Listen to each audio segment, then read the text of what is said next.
Okay. Okay. All right. Okay. Thanks, Beth. Thanks for Okay. getting it open, getting us going. Okay. bet. Um, Karen, you will need to make anyone else a co-host, or maybe people can share their screens. I think they can share their screens if they're not co-host. okay. You should be good. All right. Okay. Thank you. All righty. Thank you very much.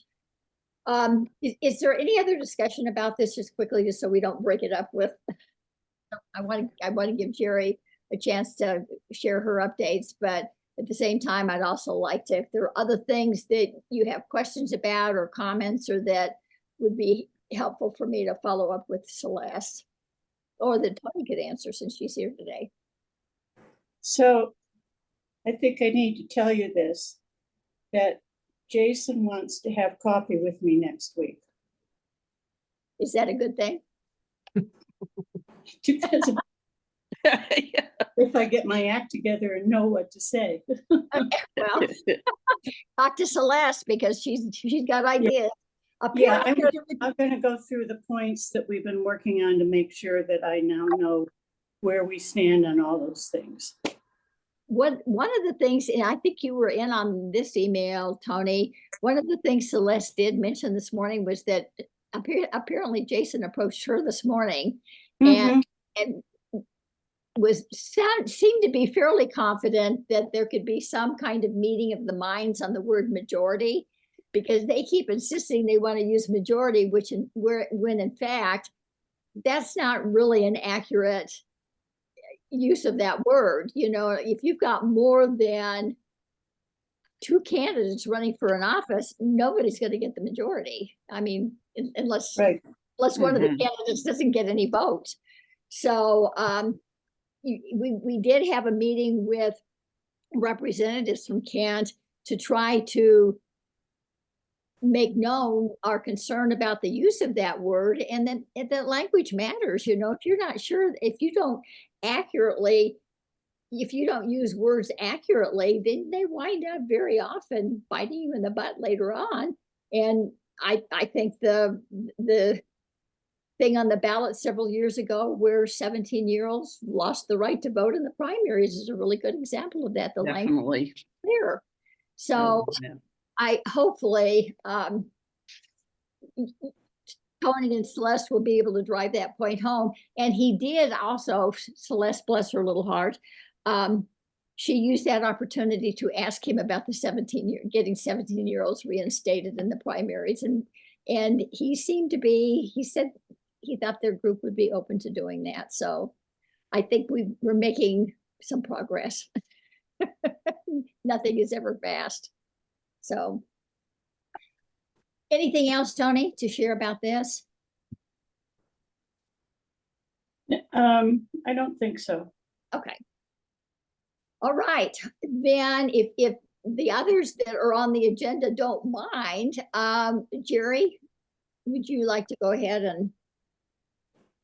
Sure. Thank you all for letting me go first. This is something beyond my control as far as my afternoon schedule. Discussing principles for Colorado elections. I think I wanted to clarify one thing. The principles, when I was thinking of it, was not intended to be exclusive to just the Colorado Voting Rights Act. I was thinking in terms of how to evaluate some legislation that may come forward or anything else pertaining to elections. So I just wanted to clarify that. Secondly, there seems to be some discussion about whether we should proceed with principles for voting. And I just think I need some clarification one way or the other on whether we need to proceed and polish these up and get them in the pipeline, or scrap it all together and leave it on my computer for a future date.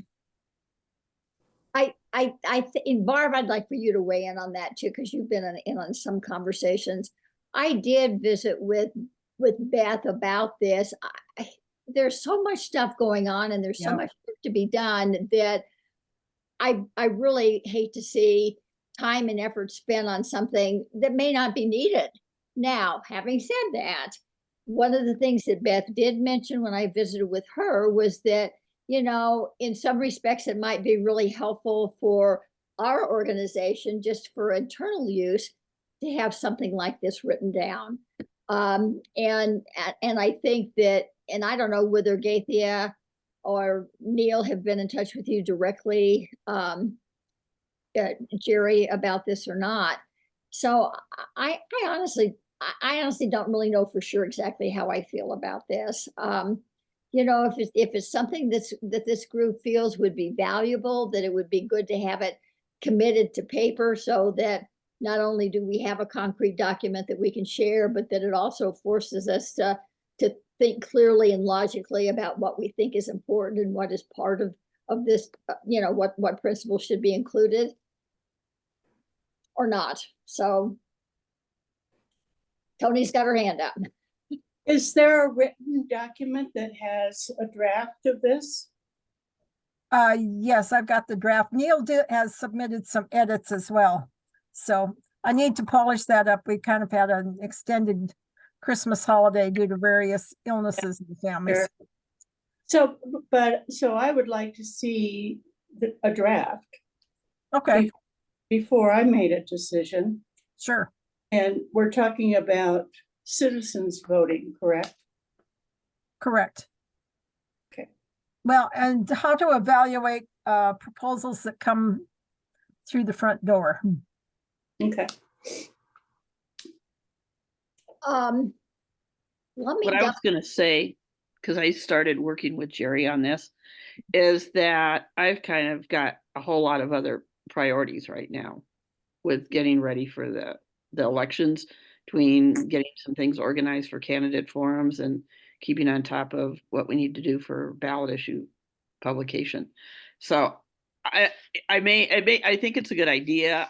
There's the priority or back, is low in the time that I have to spend on it. But I Sure. don't think it should go away, but I can't help the way I thought I could. Well, in my mind, I think we're just about done Oh, with the okay. draft. I mean, a fresh set of eyes will tell me differently. Yeah. And it always should. But give me a few days to polish things up and send out a draft. You want the whole committee to see it? I think Sure. so. Yeah. Why And- don't I send it to you, Karen? If you send it to me, then I'm in the process of getting everybody's emails updated onto a single list, and then I can just send it out to everyone. All right, I've got a legislative conference this weekend, so I can't work on it Saturday, so. Okay, just when it's not a rush. I mean, this is not like we have to have it by Monday or. Okay, So, thank you. Do it but at a pace that's convenient for you. Okay, thank you. I think that's it for Okay, me. thanks, Jerry. And Tony, are you okay to wait until Jerry? Oh, sure. Okay. Sure. Okay. All right. Anything else then on that, Tony? You're good, or Jerry, you're good? Yes, I'm fine. Thank you. And thanks for letting me go first. Oh, absolutely. Okay, well, I don't know where Neil is, because he was going to give us an update on work that he's been doing with the various groups he's affiliated with on audit improvements. And also there was a clerk's meeting. So I will try to text him and see if he's forgotten or he just got tied up with something else.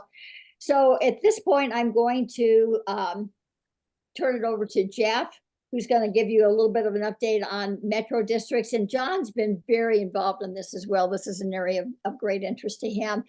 Part of the reason why this is on the agenda this time, we've talked about it in the past, but if you will look at the article that I provided a link to in the Colorado Sun on what developers have been doing in some communities, Gaithia forwarded that, and it's kind of like we've got some folks that have run amok here, and the taxpayers or homeowners are getting to pay the price for this. So, Jeff, I'm going to turn it over to you.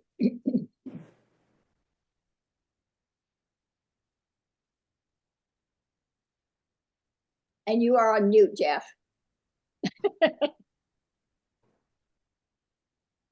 You're right, as always. Thank you.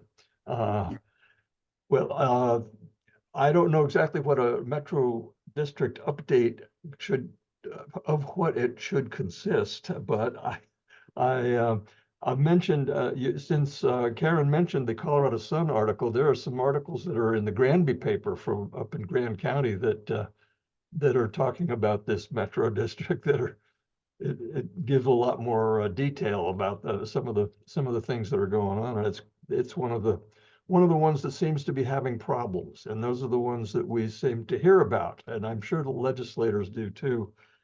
And that is why last year that they passed this a bill that set up a task force on Metro District residents' rights. And I don't know exactly how to update it, except to tell you I think they've had 3 meetings, John, so far. And they're up, the 4th one is coming up this Monday, and I have the honor and pleasure to be able to present to them for about 10 minutes about some of the things relating to their governance and elections. But the task, I don't know if you want to know more about the task force or what they're doing. They are supposed to have an interim report finished in early March, I believe, and then a final report in June, and their whole April and May schedule is a mystery right now. So we don't know really where that's all going to go, but or how. And that's really the only activity, I think, in the Metro District world. But then again, everyone's not been following Metro Districts the way we have in the local government team. So I don't know if you need more of an update. Do you have questions, I guess, about Metro Districts that I might be able to answer? Or is that what I should be asking, Karen? I'm not sure. Now, Karen, you're on mute. Yeah.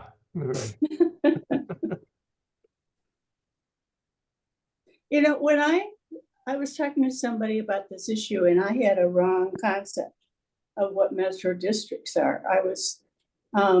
So would I put RTD in as a Metro District? Well, or are ones yeah, that there are districts and then there are districts, and Colorado's rife with districts. There are thousands, literally, of districts that there. In fact, the Division of Local Government has, I think, 85 types of local governments, and there are only 5 of them, I think, that are general purpose, that is counties or municipalities. So the rest of those things are all some kind of special district or special authority, and there are almost 4,500 of them out there. So it's kind of it's a complicated world in the world of local governments, and but the districts that excuse me, that we're talking about here are districts that are formed, first of all, under the Special District Act, which includes water districts, sanitation districts, park and recreation districts, fire districts. I think I'm leaving one out, but metropolitan districts are one of the kinds of districts that can be formed under that act. And for a primer on metropolitan districts, I think John's going to be following me with telling you about a video that we've put together that mostly he's put together, and other people, not much me, but in our team, and it gives an idea of what a district is and how they operate. But they, I think the long and the short of it is that they are developer districts, that developers that buy raw land and want to develop the land and sell it at a profit. And they use Metro Districts as a mechanism for this, and the laws and the just general oversight of them, mostly all the laws are so loose, I think you might say, and light, that they have manipulated the sort of maybe not so much the intent of metropolitan districts as the way that they're handled, and they have found ways to get virtually complete control over the development for practically for forever if they wanted to, unless the residents really make a stink. And there are ways to kind of pierce their corporate veil, but they treat these metro districts as though they're wholly owned subsidiaries of the corporation. And that's really the problem. They don't care about the metro districts. They don't really care about the people that are in them. What they care about is the bond issues and the other obligations that is the big money involved in this stuff. And that's a fraught question or issue, I guess. It's a sort of a black box, the way they treat debt in metro districts. So I'll just leave that for a sort of an overview and see Jeff, that people have questions. yeah, So, Jeff, real quick, maybe a summary of what you're going to say to the task force about the topic of elections on Monday. okay, well, I'm going to say that elections for the well, first of all, the topic of on the agenda is governance policies and election policies. And I've taken the attitude that election policies are pretty much in the statutes. I mean, they're really the way that they hold elections and the way they deal with electors and voters. They don't have much flexibility. But the governance of these things is not very well defined in the statute that they have to deal with. So that's where they are causing the most mischief, I think. They have, and just to hit you a couple of highlights, they use the Metro District law to, instead of creating one district to make this whole development and going forth in a very forward way, a straightforward way, they create multiple districts that accomplish a couple of different things. First of all, it keeps the residents separate, so they're all in different districts, and that kind of throws a curve to them right away. But the other thing is that they use that for controlling the way that the whole development operates within those districts. And they can designate one district as the developer's district that he's going to own forever, that no one else can, except his friends that he designates, can vote in it. And the other districts are all subservient to that one. And they and that's mischievous right away. So I mean, these things get real deep real fast, so I'm trying to hit just the highlights of them. But the other thing that they've been doing for about the last decade, that's the way that the earliest example of that was Highlands Ranch, which everybody looks at as sort of a success, I think. Their mill levies are going down, they're paying off debt, and but the developer is still in control of the developer district out there, and they've already used that for some mischief out in Douglas County. But that's another story. Then the other aspect of this that they use is that the intergovernmental relations law in statutes allow 2 or more local governments to create another new local government that is a political subdivision of the state. And it's only defined by the contract that they decide to draw up. So they can play games with the numbers of people who are on the board from whichever districts and fashion it so that the developers people are always in control of that board. And then they approve before anybody's moved in, and there are all these districts around that are waiting to be developed. They have boards on each one of these districts that are all the developers people too, because they're the only ones who can vote. There are no people there. And so the CAB, they call it the Community Authority Board that we've been calling it, that is constructed by this contract between all the districts, has delegate by the time people move in, that all of their power, the district's powers have all been delegated to this Community Authority Board. And unwinding all this stuff is very complicated. And So it usually lasts until the developer's done with it, and then maybe they move away. Not many of them seem to have done that though, really. So, Doesn't this you. result sometimes in charges to people living in these districts that they make decisions about fees and some of those kinds of things, and so people who bought into that development then wind up paying things that, you know, for services or amenities that maybe they haven't had any opportunity to vote on and don't have any opportunity to have a voice in whether or not mhm. the community wants to be assessed. Is it, Yes. That is the big issue on this, the amount of money that they've taken in, we don't know where it's going. Mhm. And it's, And all the money decisions are all made by either this community authority board or the developer district if they don't have one. And so, and that's this elite group of people that are connected to the developer that make all those decisions.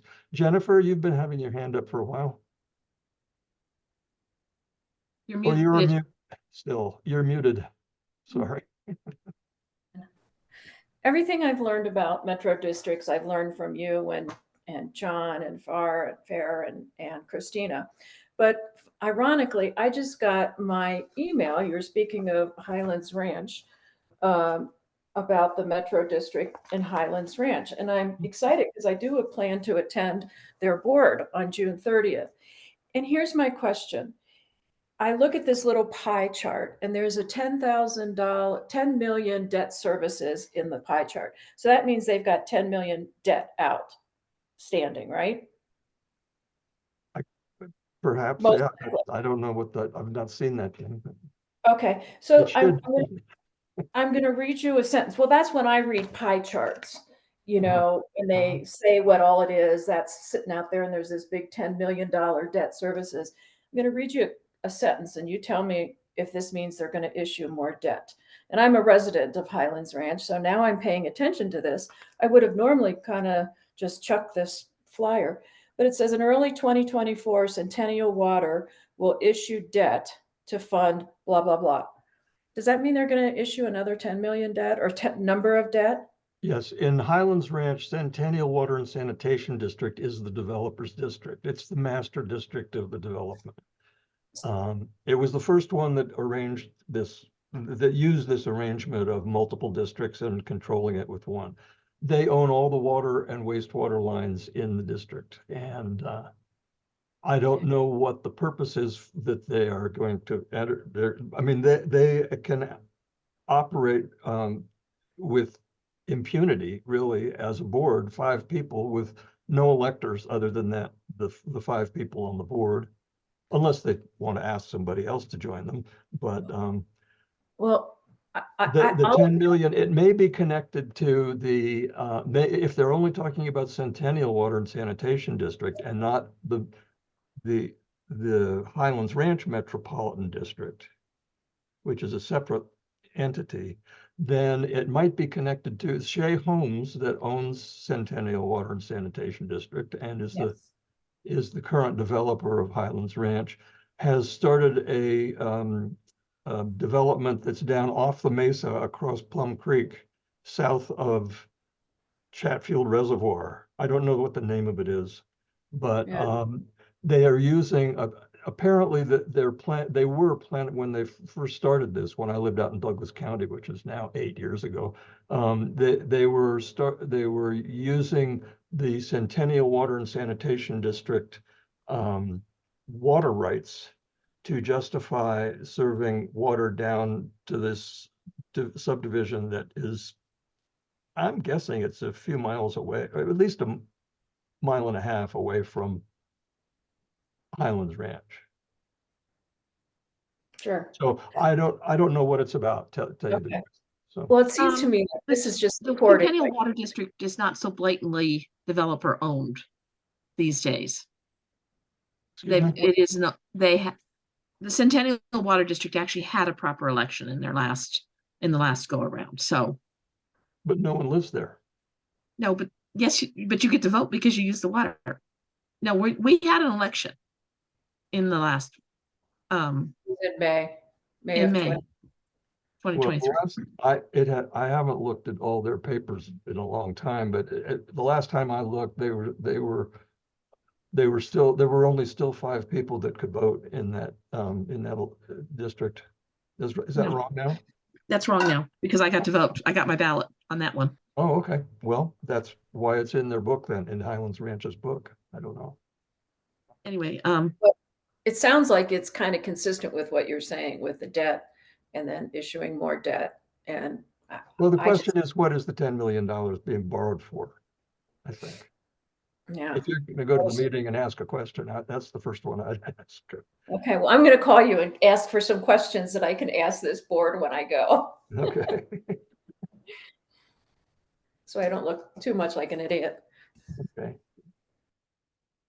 Thank you to those of you who are being actively involved and asking questions about these things and trying to get yourself educated so you know what to ask. So I hope I answered your question, Janet, and I'll leave it at that. Thank you. any other questions for Jeff? John, I don't know whether you have the ability to put links to those presentations that you sent to me in the chat. I could not because of computer issues. I couldn't copy them onto the agenda for some reason. So I think John can talk about those. yeah, John, if John's willing to do that, why he's next to you. Yeah. We're under construction here, so if it gets too loud, somebody wave at me and I can turn it back to Christina, Jennifer, and Jeff. Yeah, as Jeff mentioned, we, including FAIR, who isn't on this call, but all of us put together a video presentation that was sent to the task force, the legislative task force. They are considering on January 22nd, and I'd encourage everybody to attend that if they can. The session is going to address government policies, including voting and elections. It runs about 2 hours. Jeff will be making a presentation. There will also be a presentation from a paralegal or by a paralegal from one of the leading special district industry firms in Colorado on the elections process. But at any rate, I think it's fair to say that the conclusion that we presented through our video, I think Jeff is going to mirror in his comments, is when you boil it all down, the Metro District financing model, and keep in mind the Metro District is there, it was created to pay back the cost of the infrastructure, the pipes in the ground. The theory is that instead of paying for the cost of the pipes in the ground when you bought your house that paid for the cost of the developed lot, the theory is they a la carte that cost, took it out, and you're paying that separately over the next 30 to 50 years, depending upon your documents. And you're paying back or paying to reimburse the developer for those costs. Now, keep in mind, the developer gets his money right away. What you're paying for is the bond that the developer issued to pay himself the cost of the pipes in the ground, and you're paying the principal and the interest on the bond that he issued to make that happen. So, in terms of the elections, we made the presentation, and the bottom line is the financial model that is the Metro District is entirely dependent from the economic side of that equation, entirely dependent upon the developer having absolute control over everything, including all of the taxing and spending decisions, because the developer wants to guarantee that the residents are on the hook to pay back that money. And the financial model that they created to do that is issuing the bond. That absolute control over the taxing and spending decisions, of course, is in direct conflict and absolutely inconsistent with the model that we're familiar with, known as self-government, where the residents have control over taxing and spending.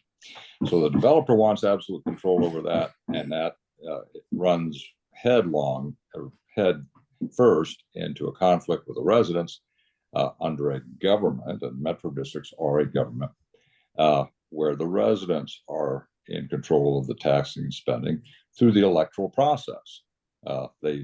As soon as they move in, they have the right to vote, right to serve on the boards that are making those decisions, and there's a constant tension between the residents and the developer over who's going to control that process. And that's the problem. And it's getting to be such a problem now that there is active and very hostile litigation and relations between the residents and developers in many communities, because the residents are waking up to the fact that they actually have a government that's taxing and spending them, and they don't have a vote. And that is a problem that is going to create a lot of strife, generate even more expense in the community, and cries out for reform at the legislative level, but that's another issue. So getting back to the presentations, we made a presentation to the task force, just making a presentation. We're also planning to prepare a presentation, similar presentation on the financing part of it. On February 5, this task force is going to be addressing, quote, tax levying authority and practices by the Metropolitan District Boards, examining issues that affect the homeowner's rights. So we'll be making similar presentation on that by way of a video, probably a video presentation. So the links that we need to get to you all are the links to the presentation that we sent, and the links to the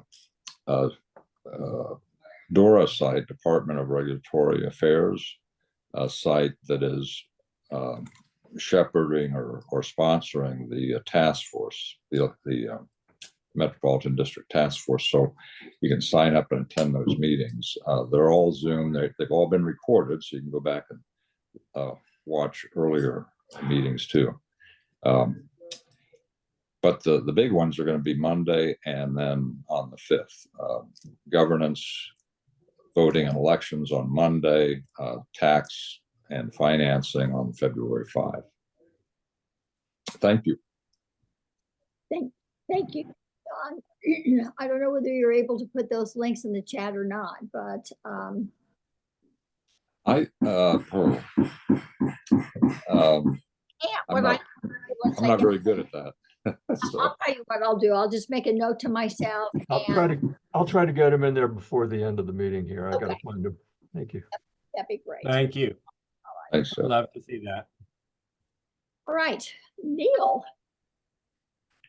Hi there. Thank you. And thanks to Karen for really letting me know that I was double booked. So I was in another meeting, and sorry to miss my normal time slot.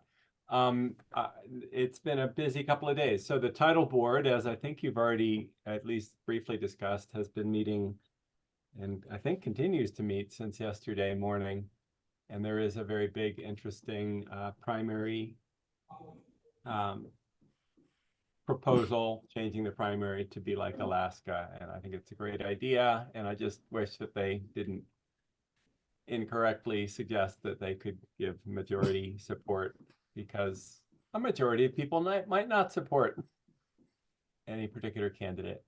But there's a lot of good stuff there and lots of options. And I don't know if I want to talk more about that. We'll probably want to come back to it at some point. I put a link in the chat to the presentation that I kind of have been working on for the last year with you all and others at the League, and Gaithy in particular has been helpful. I gave a presentation to the Bipartisan Election Advisory Commission on the 15th of December, and my slides are there, and it was very well received. It was very well received, not just by the Secretary of State's office, which is cool because I was criticizing or, giving a bunch of suggestions for how they could improve things. I also made lots of points about how good the audits already are, but it was also well received by some of the skeptics out there who are looking for more and better audits. And so I was happy with that. And I think they're going to change some things, and I'm going to try to make sure that they also change some other things. So I can go into detail at whatever point, but you'll at least get a sense for what I presented. Oh my God, I think I lost it. I was really confused. Rita, I hear somebody talking in the background. Smart, sweet, silly, and so lovable daughter, Chicago's 6th birthday. Somebody might want to mute. Yeah, I have no idea where that's coming from. Let me see if I can make. I think it's Vita. Yeah, Vita. I There you just- go. I just Good. muted her, so she's, thanks. Thanks. Sorry. So there's also a clerks association meeting. They meet twice a year, and they're going to meet in Colorado Springs next week.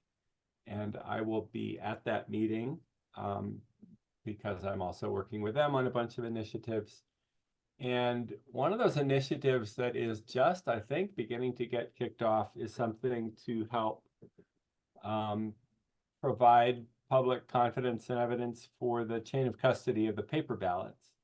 That would involve something weird and technical in terms of hashing the images of the ballots early on and being able to compare those later on to other things and other results relating to ballot images. And of course, we never trust ballot images because they're just another electronic file, but you can do some things to try to make them more trustworthy and lock them down early on and so on. So that'll be, I think, exciting work because I don't know anybody else in the country that is doing this particular approach to help with the chain of custody of the paper ballots, because that's one thing they can be used for.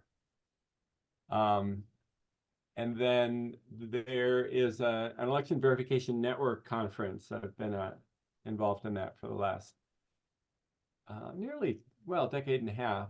And we're going to talk about auditing proportional representation there, which is a more interesting and wonderful form of voting method that is particularly challenging to do audits for. So trying to get ahead of the game there.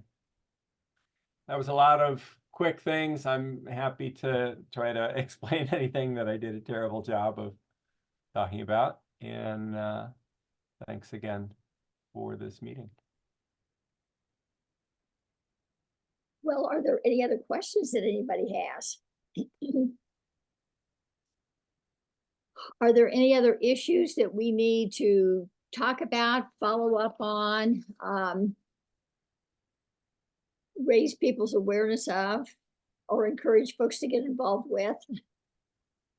Well, so Celeste has been in person at the meetings of the title board, and I'm sure she will have a wealth of information. She's been talking to the proponents several times. I know Karen and Celeste have each submitted comments. They have over nearly 20 different possible drafts. And so we will definitely want to weigh in on which approaches we think make the most sense and, presumably get involved in that effort. So that's one of the main things I see the league having some input on. Okay, and I will forward, I started an email with all of you that are here today so that I can forward the information that Celeste shared earlier, and that will include the spreadsheet that she's developed so that you can see what's being considered. So, all right. Well, I am surprised and pleased that we are a few minutes ahead of our 1 o'clock deadline. Usually we have a tendency to kind of run over. Have you already talked about the COVRA stuff? I'm sorry. The Colorado voting right update, did you already do that? No, we have not. I apologize. No, we have not talked about that. I did include that document, I think, and did you all get a packet from Jane Dunk this morning? I did. Well, there should be a copy of that. I did get that, yes. Okay, that have suggested, it's a draft document with, you can see where things have been struck out or where they've been highlighted. So you can take a look at that. I am not really clear as to exactly what the timeline on this is, because that document was originally submitted through Harvard Law. Some of you may or may not be aware that we did have a young woman, an outstanding young woman who was a member of our board for a couple of years. She is now stepped off the board because she is going to Harvard Law School and just had other things, commitments for her time. But anyway, she's involved in this. And so part of the reason why, the league was contacted was because of Venice's previous relationship that we had with her. And so I'm not really sure whether what they are looking for is a one size fits all that they can do in every state, or whether they're looking at doing something that's tailored to each individual state. I think part of the reason for that group even sitting down and having a conversation and developing something is that y'all know that there hasn't been much movement on getting a national civil rights act put into place. Too much politics involved. And when you're looking at it on a national level, trying to get those players to come to the table and have a conversation and fix what they can this time and then take it back to the drawing board if necessary. So I think the feelings perhaps were that if we can't do it one way, maybe we can do it another way. And the other way might be state by state by state. Who is it that is now starting or at Harvard Law? It's Venice Miller, who was on our board, is the young woman that got us involved in this, that said the document. So that's kind of a little bit of background on that. And so take a look at that document. And if you have suggestions, or if there are concerns or things that you really think that need to be focused on that maybe haven't been included, if you want to send those to me, I can certainly forward that on to the folks that are working on that. And if some of you would be interested in being engaged in that conversation, just let me know and I will get in touch with the folks that are in conversations and make sure that you get invited to the party. All right, anything else? I hope you all had a wonderful Christmas and a nice New Year, Jeff. I want to mention, I put both those links in the chat, so you can download that. Oh, great. Yes, there they are. I also, and Neil put some information, a link, if you're interested. You might want to copy that.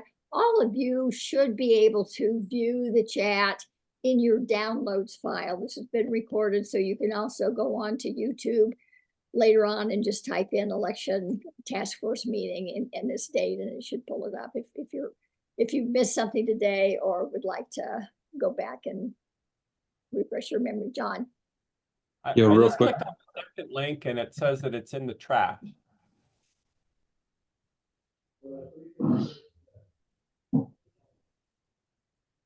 I guess it's that video. Which you Am I- can't pull Let it me up. check that again. I had the same issue. It's in the person's trash. Ooh, Oops. What's in the trash? The video. link, the video's in document, somebody's trash. the The video. very when you last click link on it. that's posted on the chat. The link to the Yeah. video. On Metro Districts, that The second one, can't- Jeff, the second one down there that says Yeah, Fox presentation. I don't know what you mean it's in someone's trash. Well, the Google link comes up to that it's been placed in the trash. Oh. Right. In cool. other words, this is a Google document in Google Drive, and somebody used to have the document, and then they moved into the trash, but they Okay. then shared a link to that document, which is still in the trash. It's not Okay, gone. that's on the Jefferson County. It's on the League of Women, it was on the front page of the League of Women Voters action page last week, but it's been taken off of there, so I don't know The where actual that might document, be. or was it a link to this? It was a link to, I don't know where it was going, to tell you the truth. It Yeah. came up when I clicked it. I don't, it may have been still at the Jefferson County. Is that the only place it resides there, Christina? Do you know? I don't know. I was kind of looking at it going, oh my, I don't know, but I'm trying desperately to save it to my hard drive so we can repost the link. Yeah, Um, when I clicked it, it comes up and then it says file will be deleted soon. And I have to sign in to Google, apparently. I don't know. That's new to me. But Mine, mine says that it's in the owner's trash. Who's the owner? well, I would think it's the Jeffco League, which means Kath put it in the trash. And why she put it in the trash is unusual, so. Okay, there we go. I can do that.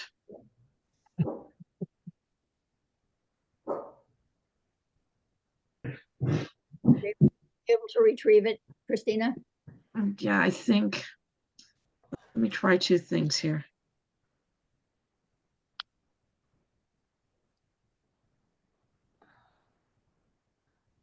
Okay, let me see if this will work now. the other one's good at the Department of Regulatory Agencies. If you want to come on Monday or attend on Monday. Well, you better get it out of the trash before then. Okay, let's see if this one works. Okay. Somebody other than me, please. Okay.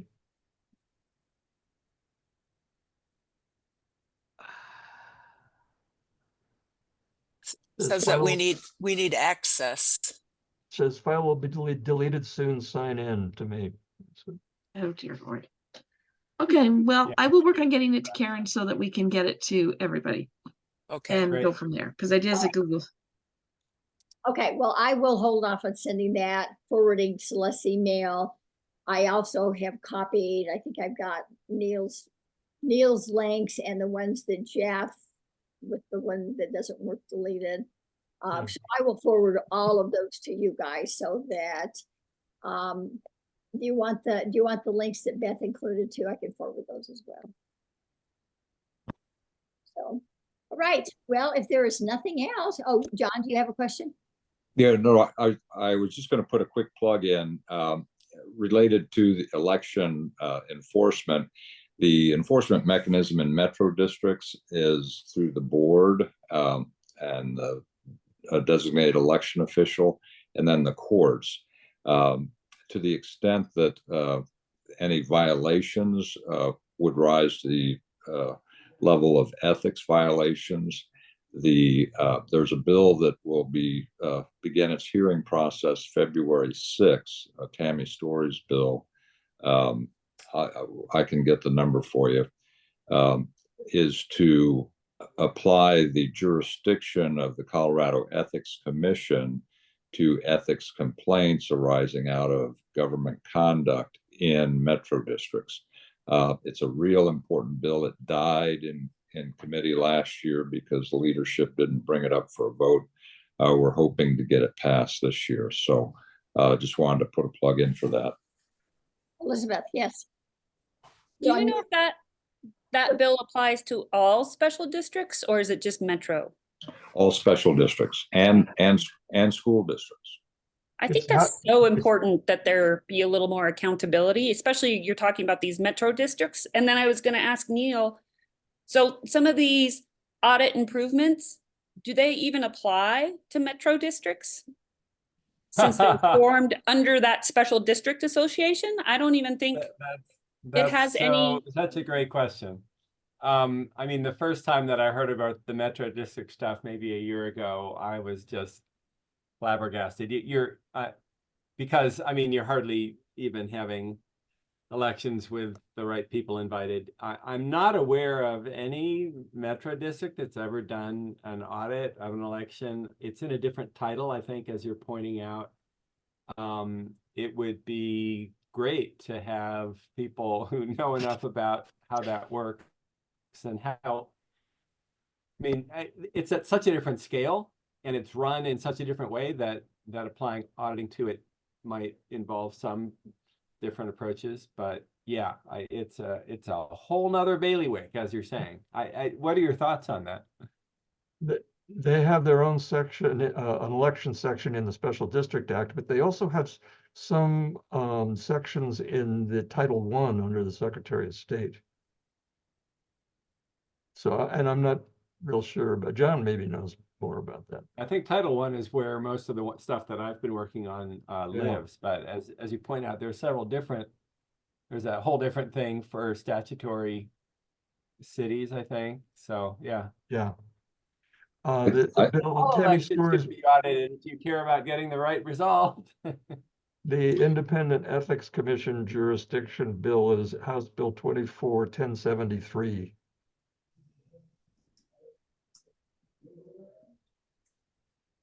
Is that the bill John was talking about? Yes, that's, yes.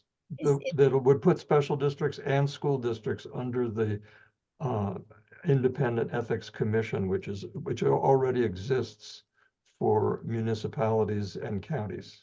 Do you want to send me a link to that and I'll include this in the email? So you guys will have plenty of stuff to read tonight when you get. A link to that bill? Yes. Oh, sure.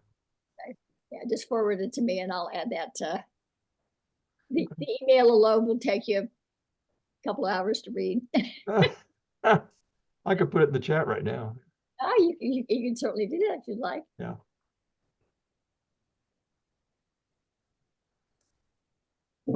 Ah, there I go.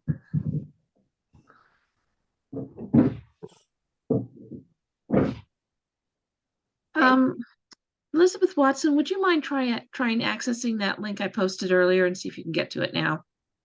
I just did did. get to it, so good job. It says that I Well, need. Neil, you don't count because I found you in my directory, so I was going through one by one, and you and Barb both Ah. got authorized. So that's why I picked on Elizabeth Watson, because I don't Good. have hers. Christina, I just tried to access it and it says that I needed to get approval. So I sent, whoever's giving me approval. Okay, I just changed the access on it, so hopefully it'll fix it. Okay. You got it. Okay, so everybody should get it now. So the I link got- should yeah. work now. First click. You just have to wait a Lovely. second. Yes. It is. Quick work, well done. Yeah. It's Google Docs are still a mystery to me. I'm learning them. Oh, they are. And then just trying to find where they are on the computer sometimes is a challenge. Okay, well, I think we had a good conversation today. We certainly covered lots of territory.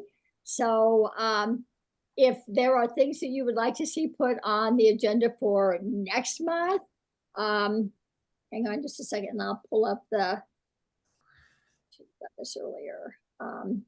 We are looking at the third Thursday, so that would be the 15th, the day after Valentine's Day. We'll be meeting again. Okay. Well, thanks so much for taking your time today. It's nice to see some new faces too. So. Well done, Karen. Thank you. Thank you. Thank you. Alrighty, see y'all later. Bye.